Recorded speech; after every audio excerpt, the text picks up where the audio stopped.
Hi friends, welcome to Jaya's garden. நேற்று நான் உங்ககிட்ட சொன்னேன் ஒரு விஷயத்தை பற்றி இன்றைக்கி ஒரு லாங் வீடியோ போட போகிறேன். அதுக்காக தான் நம்ம இப்போ மாடிக்கு வந்திருக்கோம். நான் தெரிஞ்ச விஷயங்களெல்லாம் உங்ககிட்ட பகிர போகிறேன். அதுக்கு முன்னாடி நீங்கள் இந்த வீடியோ ஃபஸ்ட் டைம் பார்க்குறீங்க அப்படின்னா சேனலை சப்ஸ்கிரைப் பண்ணிக்கோங்க. அப்படியே பக்கத்தில் இருக்கக்கூடிய பெல் ஐக்கான ஆல் ஆப்ஷன் போட்டு வச்சுக்கோங்க. என்னென்னு கெஸ் பண்ணிட்டீங்களா? ஆமாங்க, குங்குமப்பூ வளர்ப்பது எப்படி, மாடி தோட்டத்தில் அது சாத்தியமா, அது ஏன் அவ்வளோ காஸ்ட்லியாக விற்கப்படுகிறது, இப்படி பல விஷயங்களுக்கான கேள்விகளுக்கு பதில் இந்த வீடியோவில் உங்களுக்கு வருது. நம்ம வீட்டில் இன்னும் வாங்கலைங்க, ஆர்டர் போட போகிறோம். அதுக்கு முன்னாடி நான் என்னெல்லாம் அதை பற்றி தெரிஞ்சு வச்சுருக்கேன். ஏன்னா ஒரு விஷயத்தில் நம்ம இறங்க முன்னாடி அதை பற்றின முழு நாலேஜ் எடுக்காமல் நம்ம அந்த விஷயத்தில் இறங்க மாட்டோம், இறங்கவும் கூடாது. அது தானங்க சரியாகவும் இருக்க முடியும். ஸோ நான் அதை பற்றி நாலேஜ் எடுத்திருக்கேன், அதை உங்ககிட்ட பகிர போகிறேன். இப்போ நான் வாங்கிறதுக்கு முன்னாடி நீங்களும் அதை வாங்கி நீங்களும் வளர்க்க ஆரம்பிச்சிடலாம். பார்த்தீங்களா? அதுக்காக தாங்க இந்த வீடியோ. அதனால் ஸ்கிப் பண்ணாமல் பாருங்கள். சரிங்க, குங்குமப்பூ அப்படின்ன உடனேயே எல்லாருக்கும் தெரியும், தெரியாதவங்க யாரும் இருக்க முடியாது. ஏன்னா நம்ம கன்சீவாக இருக்கிற டைமில் எல்லா அம்மாக்களும் நமக்கு வாங்கி கொடுக்குற ஒரு விஷயம்.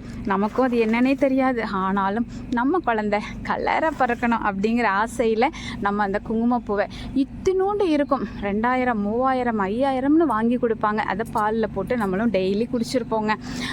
அது என்னன்னே தெரியாமல் தான் நானுமே இவ்வளோ வருடங்கள், எனக்கும் 52 வயசு ஆகிடுச்சுங்க, 50+ வந்தாச்சு. இப்போ தாங்க அதை பற்றி தெரிஞ்சிட்டு இப்போ ஏன் மாடி தோட்டத்தில் வளர்க்கணுங்கிற முடிவுக்கே நான் வந்துட்டேன்னா பாருங்களேன். ஆனால் அதை நம்ம இனி அந்த மாதிரிலாம் யூஸ் பண்ண முடியாது. சரி, மற்றவங்களுக்கு கொடுக்கலாம். இல்லைன்னா அதெல்லாம் ஃபேஸுக்கு போட்டால் பயங்கர க்ளோவாக இருக்குங்க. அதில் க்ரீமெல்லாம் ரெடி பண்ணலாம், தெரியுங்க அவங்களுக்கு. நான் வளர்த்துட்டேன்னா உங்களுக்கு அந்த வீடியோஸ்லாம் கூட தொடர்ந்து வரப்போகுது. சரிங்க, நம்ம விஷயத்துக்கு வருவோங்க. இது அதிகமாக காஷ்மீரில் விளையக்கூடியதுங்க. அங்கே தான் நல்ல, ஆனால் 25% தான் காஷ்மீரில் விளை வைக்கிறாங்க. அதுதான் குவாலிட்டியாகவும் அவங்க. அதனால் காஷ்மீரில் உள்ளது அப்படின்னாவே இது ரொம்ப காஸ்ட்லிங்க. லேக்ஸ் கணக்கில் 1 கிலோ அப்படிங்கிறது 3 லட்சம், 4 லட்சம், 5 லட்சம், அதுக்கு மேலே கூட விற்பனை ஆகுது. அது காஷ்மீருக்குள்ளதுன்னா ஸ்பெஷலுங்க. அவங்க நம்ம கொடுக்குறது 25% தான் விளைய வச்சு கொடுக்குறாங்க. மிச்சம் இருக்கக்கூடிய 75% எங்கேருந்து கிடைக்குது அப்படின்னா ஈரான்லேயும் யூஎஸ்லேயும் இருந்துதாங்க. இவங்க 3 பேரும் தான் அதிகமாக இல்லை, இவங்க 3 பேர் மட்டும்தான் இந்த குங்குமப்பூக்கு சொந்தக்காரங்க. நம்ம நாட்டிலலாம் இதெல்லாம் இப்போதைக்கு இல்லைன்னு வச்சுக்கலாங்க. இப்போ தான் கொஞ்சம் கொஞ்சம் நிறைய பேர் மாடி தோட்டத்தில் வளர்த்து அதில் சக்ஸஸ் ஆகியிருக்காங்க. அப்புறம் மகாராஷ்டிராவில் ஒருத்தர் இப்போ ஒரு காடு ஃபுல்லாக இதை போட்டிருக்காரு அப்படிங்கிற தகவல்களெல்லாம் நான் சேகரித்தேங்க. சரிங்க, குங்குமப்பூ ஏன் அவ்வளோ காஸ்ட்லியாக விற்கிது? அவ்வளோ கஷ்டமானதா? இல்லை அந்த அளவுக்கு அதில் என்ன இருக்குது? அதில் எதை நம்ம சாப்பிட்ற பகுதியாக பயன்படுத்துகிறோம்? இப்படி பல கொஸ்டின் இருக்குது இல்லையா? அந்த பூவில் அதுக்கு முன்னாடி அது சாதாரணமாக ஒரு செடி வாங்குகிறோன்னு வச்சுக்கோங்களேன். விதை ரொம்ப காஸ்ட்லி, அது வளர்க்குறதுக்கும் ரொம்ப கஷ்டம். அதை கிழங்குல வளர்க்கலாம். நிறைய இது சீடில் வளர்க்குறத விட கிழங்குகளில் வளர்க்குறது அப்படிங்கிறது ஈஸி. இப்போ அதலக்காய் கூட இப்போ கொஞ்சம் நேரத்துக்கு முன்னாடி நான் நட்டேன். அதலக்காய் விதை போடுறத விட அதலக்காயினுடைய கிழங்குகள் தான் முளைப்பு திறன் நல்லாயிருக்கும், சீக்கிரமாக நம்மளால் பண்ண முடியும், ஹார்வெஸ்ட் பண்ண முடியும் அப்படி சொல்லுவாங்க. ஸோ இதுவுமே அதே மாதிரி தான். நம்ப முடியல, கிழங்குகள் தாங்க. நானும் அதை உங்களுக்கு ஸ்க்ரீனில் கொடுக்குறேங்க, நீங்கள் பார்த்துக்கோங்க. அந்த கிழங்குகள் அமேசானில் கிடைக்குது. ஒரு கிழங்கு 39 ரூபாய்க்கு கிடைக்குதுங்க. எவ்வளோ கம்மி ரேட்டாக இருக்குது இல்லை? ஆனால் கொரியர் சார்ஜ் பே பண்ணணும் அதை விட அதிகமாக.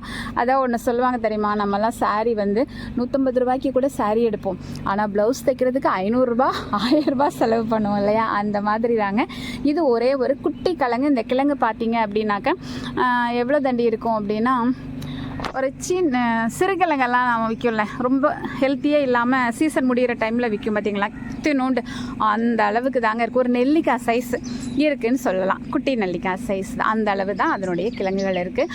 அதை நம்ம நட்டோம் அப்படின்னாக்க, நட்ட அன்னைக்கு மட்டும் தண்ணி விட்டுட்டு அதுக்கப்புறம் தண்ணி தெளித்து மட்டும்தான் விடணுமா. அப்படி விட்டோம் அப்படின்னாக்க 1 வாரத்திலேயே முளைப்பு வரலாம், இல்லை 1 மாதங்கள் ஆகலாம். இது தாங்க அதோட டைமு. இப்போ நம்ம நெற்பவளத்தையே எடுத்துக்கோங்களேன். இந்த நெற்பவளம் எனக்கு ஒரு சிஸ்டர் கொடுத்தாங்கன்னு சொன்னல. அப்போ இதை நல்லா ஊற வைக்கணும், 3 நாள் ஊற வைக்கணும். அதுக்கப்புறமா இதை நம்ம நட்டு வச்சோம் அப்படின்னாக்க இது முளைக்கிறதுக்கு 1 மாதம் ஆகலாம். ஆனால் 3 நாளிலிருந்து அப்படின்னு சொன்னாங்க. ஆனால் நம்மளுடைய யோகம் 3 நாள் ஊற வச்சேன், 3ஆவது நாள் முளைச்சிருச்சு. எவ்வளோ சந்தோஷமான விஷயம் இல்லையா? அப்பா பெரிய சாதனையே பண்ணிட்டேன் அப்படின்னு தோணுச்சு அது முளைச்சப்ப. அது மாதிரி தான் இதுவும் 1 வாரத்திலிருந்து 1 மாதம் வரை நம்ம காத்திருக்கணுங்க. எந்த ஒரு அசைவுமே இல்லை. உள்ளே இருக்கியா இல்லையா, இல்லை வேறு யாரையும் நட்டுறவா? ஏன்னா அந்த மாடி தோட்டம் வச்சுருக்கவங்களுக்கு அப்படி தான் தோணும்.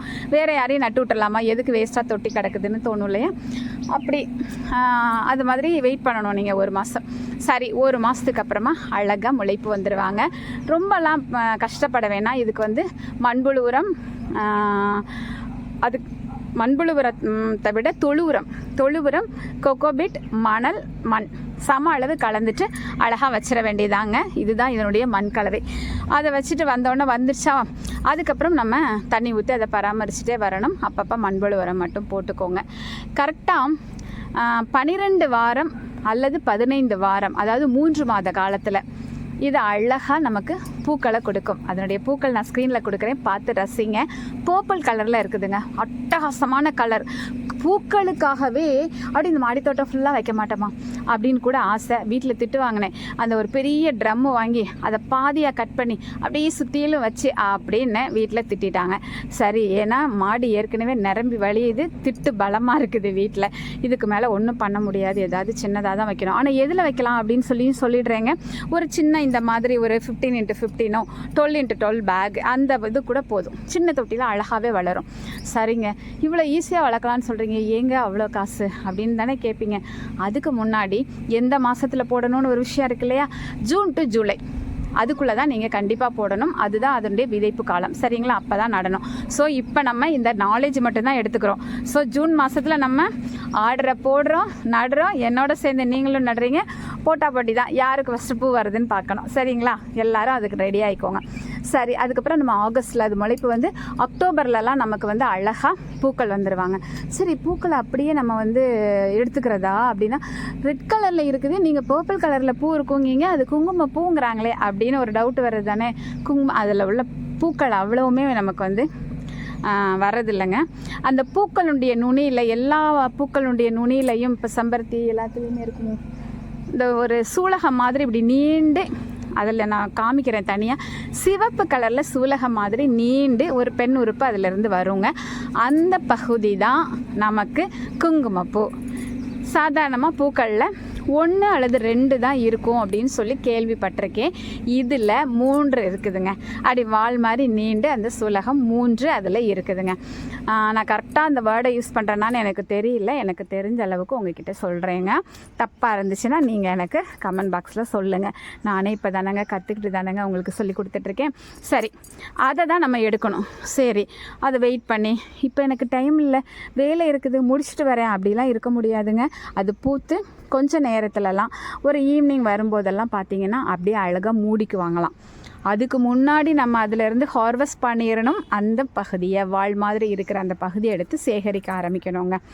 சரி, ஒரு செடியில் எத்தனை பூக்கள் பூக்கும்?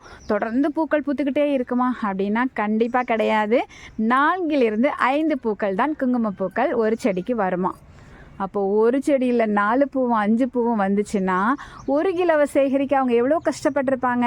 ஒன்று நல்லா தெரிஞ்சுக்கோங்க, ஒரு முக்கியமான இன்ஃபர்மேஷனை சொல்ல போகிறேன், அதிர்ச்சி ஆகிடுவீங்கங்க. 1,00,000 செடிகளை நம்ம வச்சாதான் நம்மளால் 1 கிலோ குங்குமப்பூவை எடுக்க முடியுமா. அதனால தாங்க அது கோடிக்கணக்கில் விலை மதிப்பு இல்லாமல் விற்றுட்ருக்காங்க. ஸோ அது அவ்வளோ கஷ்டமானது. நம்ம வீட்டில் மாடி தோட்டத்தில் வச்சோம்னா 10 கிராம் இல்லைங்க 1 கிராம் எடுத்தாவே பெரிய விஷயந்தான். நம்மளால் அவ்வளோ எடுக்க முடியுமானே தெரியாது. சரி, நம்ம வீட்டு தேவைக்கு பயன்படுத்திக்கலாம்ல.